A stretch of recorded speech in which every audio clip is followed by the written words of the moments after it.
आह, नमस्कार साथियों। मैं रमेश चौहान स्वागत करता हूं आप सभी का आपके अपने एजुकेशन प्लेटफॉर्म एग्जाम फैक्ट में। तो साथियों, एस्टेट का एग्जाम हो चुका है। ठीक है भाई, तो इसकी आंसर ऑफिशियल आंसर की भी आ चुकी है। थोड़ा सा तबीयत खराब चल रही थी, नहीं तो आपको ऑन द स्पॉट इसका आंसर ये इसके आंसर की हम अपनी तरफ से भी देते। तबीयत अभी तक ठीक नहीं है, इस वजह से थोड़ा सा डिले हुआ। लेकिन फिर भी हमारे कुछ प्यारे इंस्पिरेंट्स हैं जो कहते हैं उनको कुछ डाउट्स हैं आंसर की को रिगार्डिंग। तो एक बार हमें ना कंप्लीट सॉल्यूशन देख लेते हैं इस पेपर का, ताकि आपको यहाँ पे प्रॉब्लम ना हो। सबसे पहले मैं बात करूंगा, जैसे कि भी क्वेश्चन नंबर 91 है।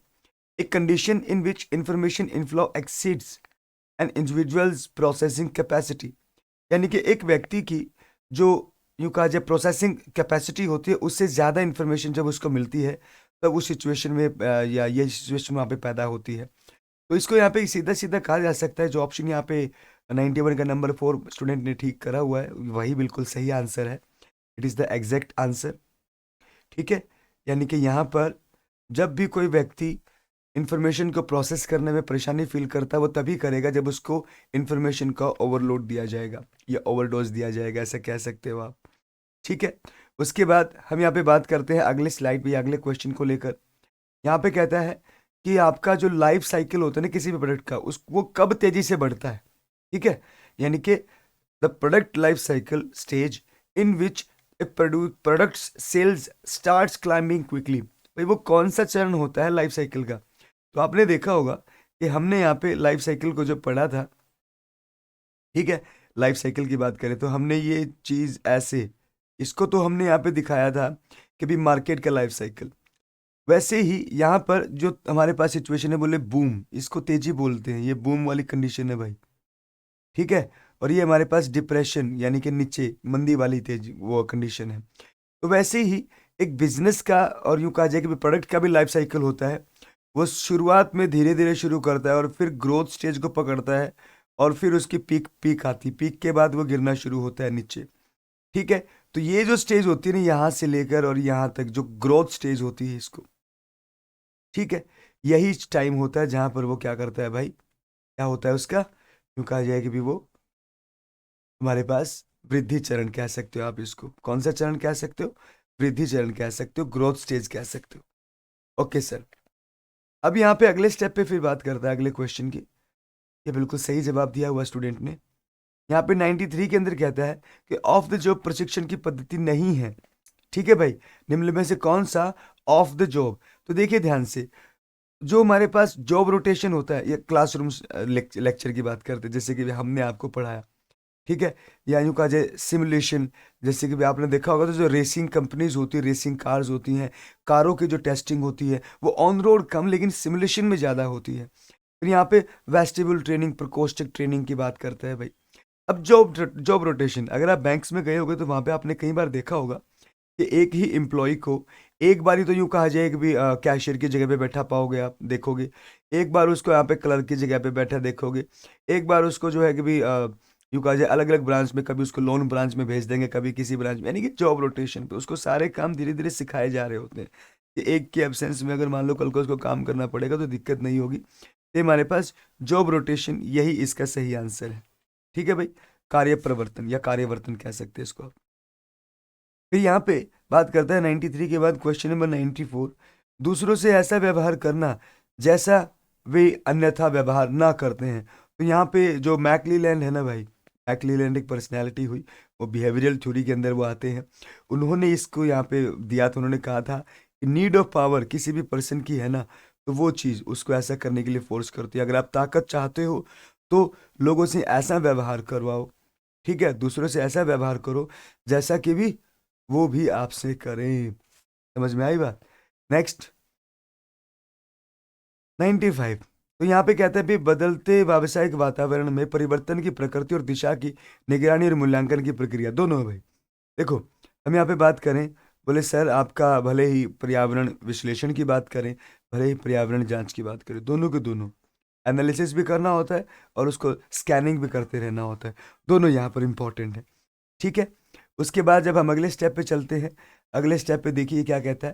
तो कहता है एक कंपनी बनाने के लिए हमको, तो ये टैली की बात है भाई, टैली के अंदर एक कमांड होता है अल्ट प्लस F3 होता है।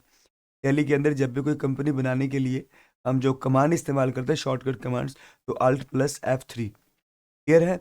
Okay sir. नेक्स्ट हमारे पास फिर जो अगला सवाल है वो यहाँ पे क्वेश्चन नंबर 97। तो इसके अंदर कहता है भाई ये विचार कि उपभोक्ता फर्म के पर्याप्त उत्पादन या उत्पाद तक नहीं खरीदेंगे जब तक कि बड़े पैमाने पर बिक्री और प्रचार के प्रयास ना किए जाएं। तो यहाँ पे स्टूडेंट ने जो कॉन्सेप्ट आंसर दिया बेचने की अवधारणा, सेलिंग कॉन्सेप्ट नहीं। सेलिंग कॉन्सेप्ट ये कहता है कि भाई आप प्रोडक्ट बनाओ, भेज दो जहाँ पे भी, बेचना है बस। ठीक है, उसके प्रमोशन की जरूरत नहीं है। समझ में आई बात? प्रमोशन की जरूरत कहाँ पे होगी? बोले प्रमोशन तो सर हमारे पास प्रमोशन कॉन्सेप्ट में होगी ना। जी हाँ, यहाँ पे है ना थोड़ा सा प्रमोशन को जब हिंदी में कन्वर्जन ये कन्वर्ट करते हैं ना जब हिंदी में, ये as it is Google translate का इस्तेमाल करते हैं मेरे ख्याल से। और आपको पता है का लैंग्वेज ट्रांसलेटर सॉफ्टवेयर के अंदर फीलिंग्स नहीं होती। यानी कि वो प्रमोशन का मतलब पदोन्नति लेके चल रहा है, स्टूडेंट्स को लगता है पदोन्नति आ गया तो क्या हो गया। प्रमोशन हमारे पास देखा जाए तो पदोन्नति होता है, लेकिन यहाँ पे हम कह सकते हैं प्रमोशन का मतलब एक लिहाज से अ, जानकारी देना, लोगों को बताना। ठीक है, एडवर्टीजमेंट वगैरह से रिलेटेड जो कॉन्सेप्ट है ना वो इसके अंदर आता है। तो लोग कब आपके प्रोडक्ट को खरीदेंगे? तो ऐसा प्रोडक्ट होता है भाई, तो जब ज़्यादा से ज़्यादा विज्ञापन दिखा जाएगा ना तो लोग धीरे धीरे आपके प्रोडक्ट को खरीदना शुरू कर देंगे। और अगर मान लीजिए आपने विज्ञापन नहीं दिखाया तो लोग आपके प्रोडक्ट को नहीं खरीदेंगे। ये बिल्कुल न्यू कॉन्सेप्ट होता है, न्यू यूँ कहा जाए कि भी प्रोडक्ट होता है मार्केट के अंदर, जब लॉन्च करा जाता है तब उस सिचुएशन में। ठीक है भाई, तो प्रमोशन कॉन्सेप्ट। सेलिंग कॉन्सेप्ट को यहाँ पे उसको चलो बाद में, हमारे पास ये थर्ड ही है तो यहाँ पे बिल्कुल थर्ड इसका सही आंसर रहने वाला है। ठीक है, फिर हम बात करते हैं यहाँ पे क्वेश्चन नंबर 98 के ऊपर। तो यहाँ पे XYZ बराबर लाभ बांटते हुए 1 अप्रैल 2023 को उनके कैपिटल अकाउंट का जो बैलेंस है वो 50,000, 40 और 30 है। और उनकी जो पर्सनल असेट्स हैं वो 20,000, 2,000 और 5,000 हैं। तो फर्म में उनकी लाइबिलिटी की लिमिट क्या होगी? ठीक है, किस एक्सटेंट तक उनकी लाइबिलिटी रहेगी? तो आपको पता है ना, कोई भी यहाँ पे पार्टनर है तो उसकी जो कैपिटल उसकी लगाई हुई, और अगर फिर भी उसके प्रॉफिट या उसकी यूँ कहा जाए कि भी फर्म की लाइबिलिटी उसको पूरा नहीं किया जा सकता, तो फिर उसकी पर्सनल असेट्स को भी, ठीक है, उसमें मर्ज कर दिया जाएगा, यानी कि कैपिटल प्लस पर्सनल असेट्स। तो यहाँ पे देखो 20,000 किसकी, बोले कि भी एक्स की है, तो एक्स की 50 + 20 यानी कि 70,000। ठीक है, उसकी टोटल लाइबिलिटी 70,000। फिर यहाँ पे 40 + 2 यानी कि 42,000। फिर यहाँ पे 30 + 35, तो टोटल लाइबिलिटी 35। तो जो भी इसका आंसर होगा यहाँ पे आपके सामने होगा। क्या कह रहा है वो? जी हाँ, ऑप्शन नंबर 3। तो स्टूडेंट ने भी यहाँ पे बिल्कुल एग्जैक्ट आंसर दिया हुआ है। नेक्स्ट हमारे पास है, फिर कहता है XY, और जो हमारे पास है कि भी उनके जो 7 दिन के प्रॉफिट में, प्रॉफिट एंड लॉस में रेशो में बांटते थे प्रॉफिट, और जेड को यहाँ पे 3/7 हिस्से के लिए एडमिट कर लिया गया, और वह 2/7 एक्स से और 1/7 वाई से प्राप्त करता है। तो XY और जेड का नया अनुपात बताना होगा हमको। तो इसमें कौन सी आफत है भाई? कि जो भी यहाँ पे पर्सन है, जो भी आया है अभी, ठीक है, ध्यान में रखें, वो आया है उसको दे दिया कितना, उसको हम लोगों ने दे दिया कितना, 3/7। उस 3/7 का वो 1/7 किस पे से ले रहा है, वो एक्स पे से ले रहा है, सॉरी 2/7 एक्स पे से ले रहा है और 1/7 वाई पे से ले रहा है। तो हमने क्या करना है, इन्हीं के रेशियोज में से जो ओल्ड रेशियो उसमें से घटा दो सीधा। ठीक है, और आपके पास जो आंसर है कहते हैं 29, 11, 30। ये एग्जैक्ट आंसर इसका निकल के आएगा। स्टूडेंट ने में भी यहाँ पे कैलकुलेशन कर रखा है। क्या कर रखा है ये दिखाई नहीं दे रहा, जो भी है। ठीक है भाई, ओके सर। अब बात करते हैं, हमारे पास जो सिचुएशन आ गई, बोले क्या सर, अगले सवाल के ऊपर। अगला सवाल क्या कहता है? अगला सवाल हमारे पास वो कहता है कि जी हमारे पास निम्नलिखित जो कथन है, देखिए स्टेटमेंट का क्वेश्चन जब भी हम क्लासेस में होते तो मैंने आपको बताया था कि स्टेटमेंट यहाँ से पूछे जा सकते हैं। और देखिए वही चीज़ हुई, यदि कोई अंशधारी अपने अंशों पर एक या अधिक याचनाओं को चुकाने में असफल रहता है तो कंपनी उसके अंशों को जब्त कर लेती है। जी हाँ, फॉरफीचर कर लेती है, ये सब आपको पता है। ये लॉजिक तर्क कथन है। अब इसके पीछे का लॉजिक बताने की कोशिश करता है ये कहता है अंशों के जब्त करने के बाद वह अंशधारी वह अन्य अंशों पर देय राशि चुकाने के लिए उत्तरदायी होता है। जब तक कि कंपनी उन अंशों की पूरी रकम प्राप्त ना कर ले। इन शॉर्ट यहाँ पे वो कहना चाहता है कि जब तक री इशू ना कर दिया जाए ना शेयर्स का, तो जिस भी पर्सन को पहले शेयर अलॉट करे गए थे ना वो रिस्पॉन्सिबल है इनको पेमेंट करने का। तो यहाँ पर ये इस बात को तो बिल्कुल भी क्लैरिफाई नहीं कर रहा कि सर कौन सी बात को, इस बात को कि सर फॉरफीचर किया गया, हो गया, या यूं कहा जाए कि भी क्यों किया गया, क्योंकि उसने यहाँ पे कुछ कॉल्स या कुछ अमाउंट पे नहीं करी थी। और फिर ये इसको क्लैरिफाई नहीं करता ना कि हाँ ये किस वजह से फॉरफीचर हुआ। ये तो सिर्फ इतना कहता है फॉरफीचर होने के बाद भी आप लाइबल हो। तो यहाँ पे देखो स्टेटमेंट तो दोनों सही है भाई, हाँ दोनों सही है। और जो है कि भी इसकी सही व्याख्या नहीं करता भाई, हमें नहीं लगता ये बिल्कुल। तो यहाँ पे दोनों के दोनों बिल्कुल सही है भाई, ये option number 2 is the right answer. ठीक है, option number 2 is the right answer भाई। हाँ ए भी सही है और आर भी सही है, लेकिन जो है कि भी आर इसकी सही व्याख्या नहीं करता है। ठीक है, बोले हाँ जी सर। नेक्स्ट क्वेश्चन की तरफ चलते हैं। तो यहाँ पे वो साफ साफ कहता है हमको, देखिए कि हमारे पास जो करंट रेशियो है ना वो 4:5 का है, और हमारे पास लिक्विड रेशियो है ना वो 5:7 का है। यदि करंट लाइबिलिटीज हमारे पास 3,50,000 की है, तो स्टॉक की राशि क्या होगी। ठीक है, इसको है ना शॉर्ट में निपटाते हैं, एक बढ़िया से ट्रिक लगाते हैं। बोले क्या, 4:5, ठीक है सर, और फिर 5:7, ठीक है सर। यहाँ पे मैं बात करता हूँ कि यहाँ पर इस सिचुएशन में यहाँ पे भी मेरे पास 3,50,000 रखा हुआ है, और यहाँ पे भी मेरे पास 3,50,000 रखा हुआ है, यानी कि देखा जाए तो यहाँ पर रेशियो क्या होता है, current assets is is equal to current liability, और यहाँ पर quick assets is equal to current liability. दोनों का रेशियो देख देख सकते हैं आप, दोनों तरफ 3,50,000 50,000। तो मैं क्या करता हूँ, मैं यहाँ पे एक बारी 3,50,000, क्योंकि ये पूरा 5 है, इसमें से 4/5 निकाल लूंगा। ठीक है, यानी कि मेरी लाइबिलिटीज की असेट्स की वैल्यू आ जाएगी। बोले हाँ जी सर, निकाल लो। बोले ठीक है, ये लो। ये क्या कहता है, 5×7=35, तो 7×4=28। मैं कहता हूँ सर मेरी जो करंट असेट्स हैं वो कितनी है, 2,80,000। ओके, फिर यहाँ पे क्या कहता है, बोले 5:7, ठीक है। तो मैं अब 3,50,000 का कितना, 5/7 निकाल लेता हूँ। तो 7×5=35, 5×5=25, यानी कि 2.5 लाख। तो करंट असेट्स तो मेरे पास 280 की हैं, और जो क्विक असेट्स मेरे पास है वो 2,50,000 की हैं। तो मैंने क्या करना है, करंट असेट्स में से करंट और क्विक असेट्स को माइनस कर दूंगा, तो मेरे पास अमाउंट ऑफ क्या आ जाएगा, अमाउंट ऑफ स्टॉक आ जाएगा, जो कि यहाँ पे 30,000। 280 में से 50 गया तो 30,000। ये इसका सही आंसर है। ठीक है, उसके बाद अगले क्वेश्चन पे चलते हैं। ये कहता है भाई हमने यहाँ पे किराया दे दिया सर। बोले हाँ जी। तो देखो इसको है ना, यहाँ पे आप देखो जो सिचुएशन है, किराया दे दिया जी हाँ। अब किराए के लिए जो उप किराएदार से 5,000 रुपये की राशि प्राप्त हुई। बोले ठीक है, इसका कैश बुक में सही लेखा किया गया, यानी कि कैश बुक में तो सही लिख दिया गया। अब आप आपसे मैं पूछना चाहता हूँ कि कैश बुक में इसको कहाँ पे लिखा गया होगा। सुनिए गौर से बताइए हमें, सर जी किराए के लिए या किराए के लिए उप किराएदार से 5,000 रुपये प्राप्त हुए, तो सर मेरे कैश में तो ये इनकमिंग होगा ना, है ना। तो यानी कि sir credit, sorry debit what comes in, credit what goes out, rule लग गया। तो हाँ सर, कैश बुक में तो ये सर क्या हो गया, डेबिट हो गया। ठीक है सर, यानी कि डेबिट साइड कितने हो गए, 5,000। फिर कहता है कि किराए खाते में इसको डेबिट लिख दिया गया, जबकि होना क्या चाहिए था हमारे पास, cash account debit to rent account. Clear, rent account, rent credit होना चाहिए था, लेकिन सर जी हमारा जो रेंट है ना वो भी हमने डेबिट कर दिया, यानी कि इधर 5,000 ये भी डेबिट हो गए, और इधर हमारे पास क्या हो गया भाई, ध्यान से, वो हमारे पास जो क्या बोलते हैं इसको, रेंट अकाउंट, वो भी डेबिट हो गया। अगर मैं ट्रायल बैलेंस बनाना चाहूँ तो 5,000 किराए वाले भी डेबिट, जो यूं कहा जाए रेंट अकाउंट में लिखे, और 5,000 कैश वाले भी डेबिट, और इधर कुछ नहीं लिखा। तो मैं क्या करूंगा, मैं यही कहूंगा ना 10,000 से मेरा ट्रायल बैलेंस का बैलेंस बढ़ गया है भाई, 10,000 से इंक्रीज हो गया, कौन सी साइड, डेबिट बैलेंस।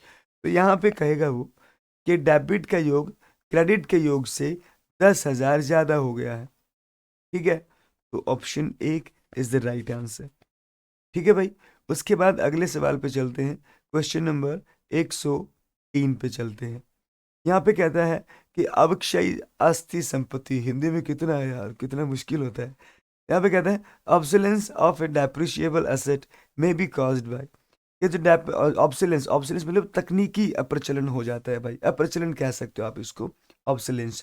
ठीक है, इसमें कहा गया भाई टेक्निकल हो सकता है रीजन, यहाँ पे इम्प्रूवमेंट इन प्रोडक्शन मेथड की भी, हमने यहाँ पे उत्पाद की विधियों में कोई सुधार कर दिया गया है, तो उसकी वजह से हमारा जो पहले वाला प्लांट है, पहले वाली तकनीक थी वो अप्रचलित हो जाएगी। फिर यहाँ पे विधिक या अन्य कोई प्रतिबंध रिस्ट्रिक्शन, जैसे कि अभी बात करें सभी कार मैन्युफैक्चरर, ऑटोमोबाइल मैन्युफैक्चरर के ऊपर कंडीशन लगा दी कि आपने BS6 नॉर्म्स को ही फुलफिल करना है, उनके अकॉर्डिंग आपने अपनी गाड़ियाँ बनानी है, तो जिसकी वजह से उनकी जो पुरानी टेक्नोलॉजी BS4 BS3 सब ऑब्सोल्यूट होगी ना, बोले हाँ जी।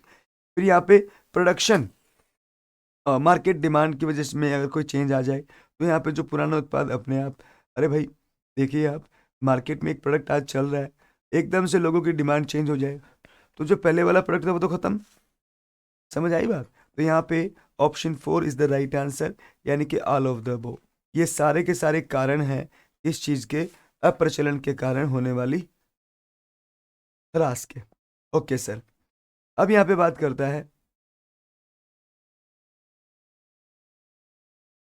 Share warrant.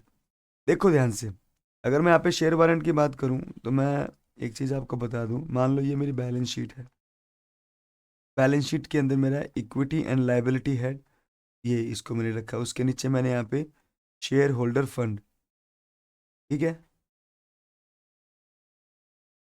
Share holder fund, इसके अंदर मेरी इक्विटी या शेयर कैपिटल कह लो,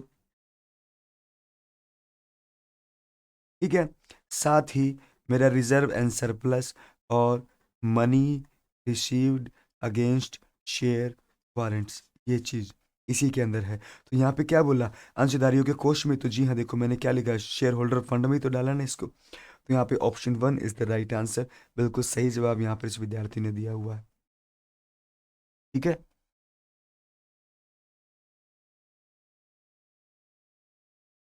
देनदारों पर provision for discount on debtors, देखिए ये थोड़ा ट्रिकी क्वेश्चन हो सकता है, आपको लगेगा sir we are creating the provisions, हम प्रोविजंस ही बना रहे हैं सर, जाना है किधी जियो की सिम कार्ड रखे मैंने अपनी गाल रखी ना हुआ, किस्त दे दी मैंने, हुआ बैंक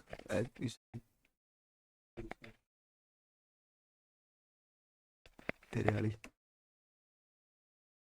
3,000 कर लूंगा, ये उनसे किस्त लेगा।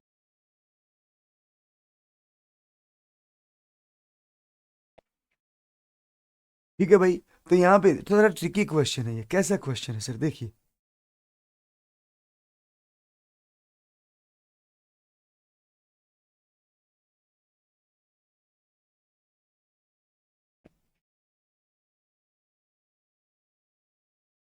ये थोड़ा ट्रिकी क्वेश्चन है, बार बार थोड़ा सा भाई आ गया था इस वजह से। तो यहाँ पे क्या कहता है, देखो यहाँ पे बंदा कहेगा सर जी प्रोविजंस तो हम आउट ऑफ प्रॉफिट निकालते हैं सर, बोले हाँ सर, प्रोविजन या रिजर्व को हमने देखा था profit and loss appropriation account में रखा था सर, बोले हाँ, अब इसको भी हम एप्रोप्रिएशन मान ले क्या, बोले नहीं नहीं नहीं बिल्कुल भी नहीं, तो फिर क्या माने सर इसको, यहाँ पे क्या ये व्यवसाय की इनकम है, बोले ना, ये हमारे पास लाभों का नियोजन भी नहीं है, ये हमारे पास व्यवसाय की आय भी नहीं है, और ये इनमें से भी कोई नहीं है, यानी कि ये ऑप्शन ये भी गलत है हमारे पास, ऐसा क्या बचा क्या, बोले राजस्व पर एक शुल्क, ये क्या है, चार्ज ऑन रेवेन्यू। अब आप कहोगे सर मैं इस क्वेश्चन को क्या करूंगा, ऑब्जेक्शन लगाऊंगा, आप नहीं लगा सकते, क्यों नहीं लगा सकते, सुनिए, इसने यहां पर साफ साफ बोल दिया देनदारों पर बट्टे के लिए आयोजन, मतलब बना लिया भाई, बना लिया, ठीक है, इसने ये होगा नहीं कहा, ठीक है, यहां पे ध्यान दो, देनदारों पर बट्टे के लिए आयोजन आपने बना लिया, अब वो आपके लिए क्या है, तो वो कहता है अब वो आपके लिए राजस्व पर शुल्क है, यानी कि आप उस प्रोविजन को प्रॉफिट एंड लॉस अकाउंट से ट्रीट करोगे, ध्यान में रख लेना। ठीक है भाई, कहां से प्रोविजन कहां से क्रिएट होगा, प्रॉफिट एंड लॉस अकाउंट से चार्ज होगा। बोले नहीं सर, ये नेसेसरी तो नहीं है ना बनाना। हाँ, नेसेसरी नहीं है बनाना, बिल्कुल। तो यहाँ पर अगर नेसेसरी नहीं है तो क्वेश्चन नंबर 4 इसका आंसर हो सकता है। लेकिन एग्जैक्ट जो अगर इसका क्वेश्चन का मीनिंग समझ के आप जाओगे तो ये आंसर इसका सही बैठता है कि हाँ, ये हमारे पास चार्ज ऑन रेवेन्यू है। ठीक है, क्योंकि इसको बनाने के बाद की बात करता है। ओके सर, मैं तो इस क्वेश्चन का ऑब्जेक्शन लगाऊंगा। नहीं मिलेंगे भाई, 1000 रुपये वेस्ट करने वाली बात होगी, नहीं मिलना। अब बात करते हैं नेक्स्ट। बोले सर, कौन सा नेता है करिश्माई नेता, या कौन सा लक्षण है इनमें से जो करिश्माई नेता का लक्षण नहीं है? तो देखिए, इसको चार्मिस्टिक जो है कभी लीडर कहा जाता है। चार्मिस्टिक किस व्यक्ति को आप अच्छा मानते हो? जिसके पास अपना एक विजन होगा, जिसके पास अपना एक विजन होगा, हमको वो व्यक्ति पसंद आएगा। जिसके पास अभिव्यक्ति होगी, जो अपनी बातें सही तरीके से कह पाएगा, जो रिस्क लेने के लिए रेडी रहेगा, और जो अपने फॉलोअर्स की नीड्स के लिए काफ़ी सेंसिटिव रहेगा, वो व्यक्ति चार्मिंग कहलाएगा। ठीक है। और ट्रेडिशनल तो आपको पता ही है, आपको पता है ना। बोले क्या, आपके फ्रेंड सर्कल में, मैं सीधा आपसे करेक्ट करता हूँ, आपके मित्र, आपके दोस्त हैं, वो सब ये चीज़ें आपके लिए करते हैं, तो आपको लगेगा कि हाँ सर ये तो ठीक है। लेकिन आपके पेरेंट्स, वो हो सकता है कि भाई आपको करिश्माई नेता ना लगे। ठीक है, तो एक ट्रेडिशनल जो बिहेवियर होता है, कन्वेंशनल जो बिहेवियर होता है, वो थोड़ा सा यहाँ पे प्रॉब्लमेटिक हो जाता है, यानी कि वो करिश्माई नेता की क्वालिटी नहीं है। Okay sir.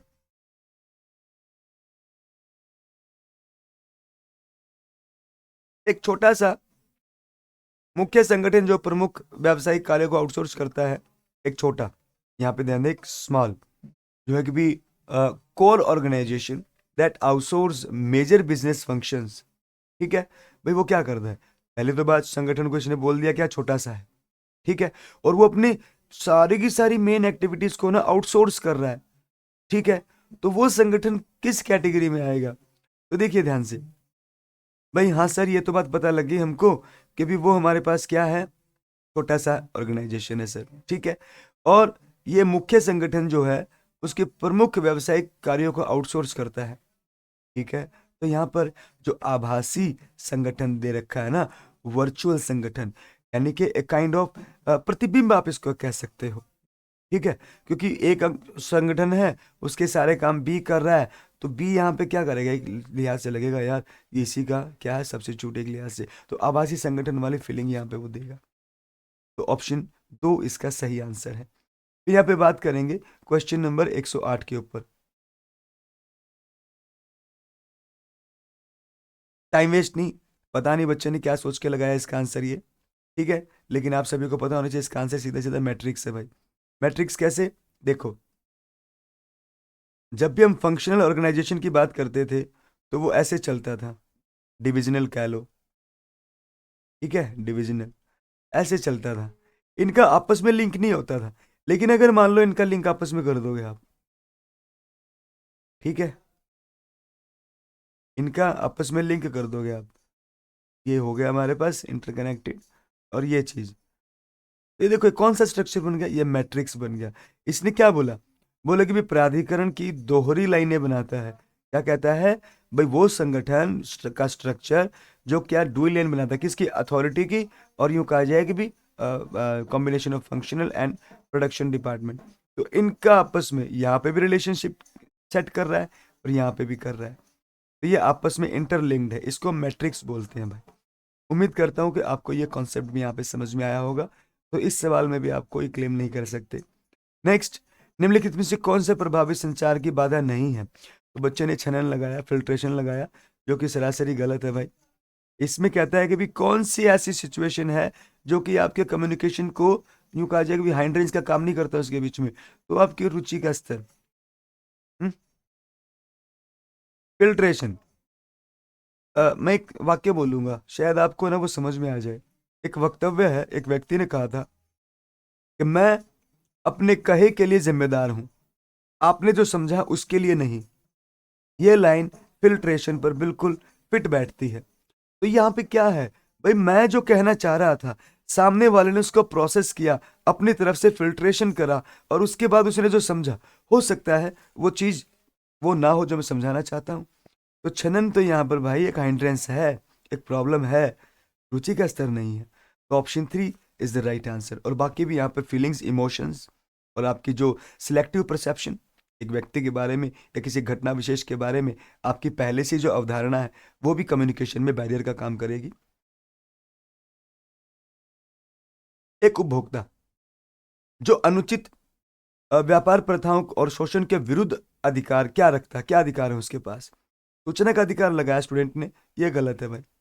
ठीक है, ये क्या है, ये गलत है। तो यहाँ पे क्या होना चाहिए, बोले उसके साथ अनुचित व्यापार प्रथा हो चुकी है भाई, उसका शोषण हो चुका है, तो उसके विरुद्ध उसके पास क्या है, तो वो क्या करेगा, निवारण मांग सकता है। ठीक है, वो यहाँ पर जो है कि भी रिड्रेसल को सीख कर सकता है, भी हाँ मेरे साथ हो गया ऐसा, अब मुझे न्याय दिलाओ, वो न्याय की डिमांड कर सकता है, इससे ज्यादा कुछ नहीं। नेक्स्ट, थोड़ा सा स्लो है, कोई बात नहीं। यहाँ पे कहते हैं एक व्यक्ति को अपने में सक्षम बनने, जो बनना चाहता है यार वो बन जाएगा। तो आपने क्या करना है, सीधी सी बात है भाई, बिल्कुल माथापच्ची नहीं करनी है। नीड हायरार्की थ्योरी मास्लो की, यहाँ पे टॉप में आता था, इसको कहते थे हम आत्मबोध। आत्मबोध यानी कि जो व्यक्ति जो बनना चाहता है वो बनेगा, और उसके लिए वो जो मोटिवेशन काम करेगा ना, वो आत्मबोध है। तो यानी कि ऑप्शन एक is the right answer, self actualisation, ये हमारे पास इसका सही जवाब है। फिर यहाँ पे नंबर 12, उपभोक्ता संरक्षण अधिनियम के अनुसार निम्नलिखित में से कौन सा कथन गलत है? तो भाई देखो, जिला फोरम के अंदर 3 नहीं 4 सदस्य, और सॉरी 4 नहीं 3 सदस्य होते हैं, यही यहाँ पर गलत है। ठीक है, नेक्स्ट अगला सवाल आ जाता है रास। तो भाई देखो, इसका सीधे सीधा आंसर, अगर आप ध्यान से देखोगे, टेंशन ना लो, मैं इन क्वेश्चंस का जो यूं का जो प्रूफ है वो आपको दे दूंगा। ये गलत नहीं है भाई। क्या नहीं है, गलत नहीं है। बोले कैसे गलत नहीं है सर, क्या गलत नहीं है, क्या समझाना चाह रहे हो? तो देखिए, स्टूडेंट ने यहाँ पे 1 और 2 लगाया, लेकिन डेप्रिसिएशन वो हमारे पास है ना भाई, असेट्स की वैल्यूएशन का प्रोसेस नहीं है, नहीं है वो तो कॉस्ट एलोकेशन करता है बस। ठीक है, वैल्यूएशन तो उसका एक बाई प्रोडक्ट है जो हो जाता है बस, नहीं तो एक्चुअली में वो क्या करता है, कॉस्ट को एलोकेट करता है। समझ में आई बात? बोले जी हाँ। तो यहाँ पर option 2 is the right answer. ये बच्चे ने 3 लगाया हुआ है जो कि गलत हो गया उससे बेचारे से। यहाँ पे नंबर 14, ठीक है 114, तो इसके अंदर देखिए कहता है भाई dividend received by other than financial enterprises, यानी कि मैन्युफैक्चरिंग कंपनी है सर, यानी कि फाइनेंशियल इंस्टीट्यूशन नहीं है, और वो अगर डिविडेंड रिसीव करता है, डिविडेंड कब रिसीव करेगा, जब वो किसी कंपनी के शेयर्स को परचेज करेगा। ठीक है, अदर देन फाइनेंसिंग इंटरप्राइजेस बोला है, मैन्युफैक्चरिंग कंपनी बोला है। मैं देखो, मैं बैंकिंग नहीं हूँ, मैं बैंकिंग नहीं करता, मैं बैंक नहीं हूँ। ठीक है, मैं कोई ब्याज पे पैसे लेने देने का काम नहीं करता। तो मेरे लिए जो डिविडेंड मिले, मुझे मिलेगा, तो वो मेरी इन्वेस्टिंग एक्टिविटी से मिलना है भाई। ठीक है, किससे मिलेगा, इन्वेस्टिंग एक्टिविटी से मिलेगा, वो विनियोग एक्टिविटी से। यहाँ पर वित्तीय लगा रखा है बच्चे ने, गलत है भाई। ठीक है, तो यहाँ पे सूची 1 को सूची 2 से मिलाइए, क्या कहता है? तो यहाँ पे AS जो है 932 जो भी आपका ये दिया हुआ है, इसके बारे में क्या कहना है? बिल्कुल कॉन्सेप्चुअल सवाल है भाई। तो यहाँ पे option 3 is the right answer. इसमें क्यों, ऐसा क्यों? देखिए, हमने AS की क्लास यूट्यूब पे ली थी। ठीक है, AS की क्लास यूट्यूब पे ली थी, आप वहाँ से इजीली देख पाओगे कि हाँ कौन सा अकाउंटिंग स्टैंडर्ड कहाँ पे काम करता है। ठीक है भाई, तो option 3 is the right answer, यहाँ पे ज़्यादा माथापच्ची नहीं। फिर नेक्स्ट कहता है सर, निम्नलिखित में से कौन सा कथन गलत है? सबसे पहला, मूल्यह्रास समाप्त हुआ वह है, सही है सर, वो खर्चा जो खत्म हो गया, यानी कि यूं कहा जाए कि वो वैल्यू थी असेट्स की जो खत्म हो गई। ठीक है सर। उसके बाद फिर कहता है, वर्ष के अंत में स्टॉक यदि तलपट में प्रकट होता है तो केवल चिट्ठे में ही दिखाया जाएगा, ये भी सही है। फिर कहता है, स्थायी लागतें एक निश्चित समयावधि में सापेक्ष से अप्रभावित रहती हैं। ठीक है, सापेक्ष से या समयावधि से अप्रभावित रहती हैं, और चिट्ठे में स्थायी संपत्तियों को बाजार मूल्य पर दिखाया जाता है। तो भैया देखो, हाँ बिल्कुल सही यहाँ पर बच्चे ने आंसर किया है, ओ सॉरी आंसर नहीं किया है, गलत कर दिया। ठीक, ये आंसर होना चाहिए नंबर 4 पे, क्योंकि जो बैलेंस शीट में जो असेट्स है ना, उनको तो मार्केट प्राइस पे दिखाया ही नहीं जा सकता यार, उनको तो हमेशा और हमेशा उनकी कॉस्ट प्राइस पे दिखाया जाता है। ठीक है, हिस्टोरिक प्राइस पे दिखाया जाता है। समझ आई बात? बोले हाँ, तो option 4 is the right answer. Next, अगला सवाल हमारे पास 117 नंबर का। निम्नलिखित में से कौन सा कथन सही है? तो मकान मालिक को दिया गया किराया किराए खाते में डेबिट किया गया। ये ट्रिकी क्वेश्चन, आपको लगेगा कि तेरा भला हो ये कैसे, क्योंकि मुझे भी ये समझ में नहीं आया कि कैसे करा है, लेकिन बाद में है ना बहुत सारा लॉजिक लगाने के बाद समझ में आया कि भी हाँ ये क्या करने की कोशिश कर रहा है इधर। एक को छोड़ते हैं, अभी इसको छोड़ते हैं। यहाँ पर नंबर 2 को पढ़िए आप।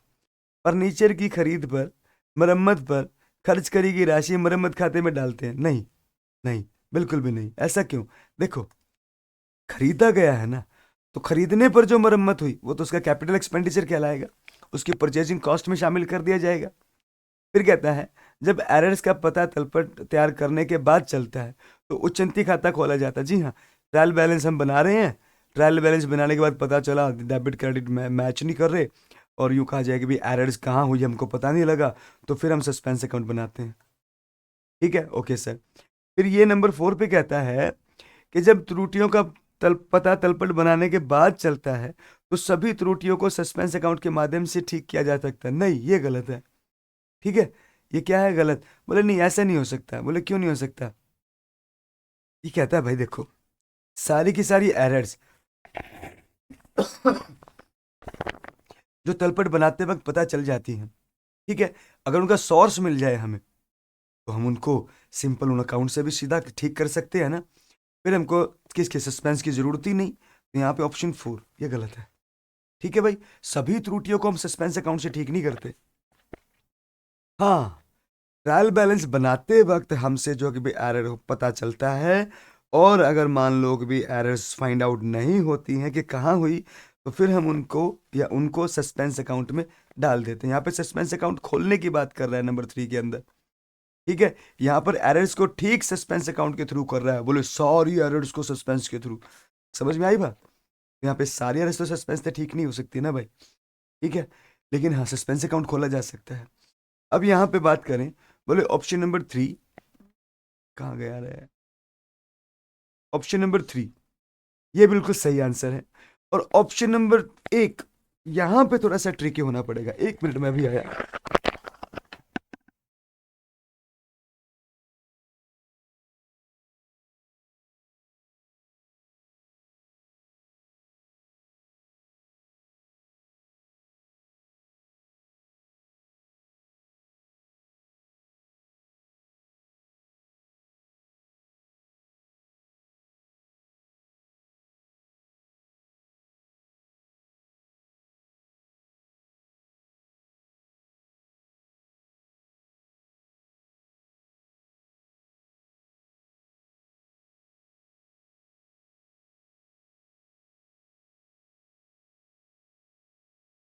हाँ तो भाई ये देखिए, इसको देखने में आपको लगेगा कि नहीं सर मैं इसके लिए क्लेम कर सकता हूँ। हाँ, आपको लगेगा कि आप इसके लिए क्लेम करें, लेकिन सही कॉन्सेप्ट के अकॉर्डिंग अगर आप देखोगे तो आपको पता लगेगा कि आप इसके लिए भी क्लेम नहीं कर सकते। देखो यहाँ पे जो आंसर है ना, 2 तरीके से सेट करा जाता है। पहले, मकान मालिक को किराया दिया तो हम क्या कर सकते हैं इसके लिए एंट्री?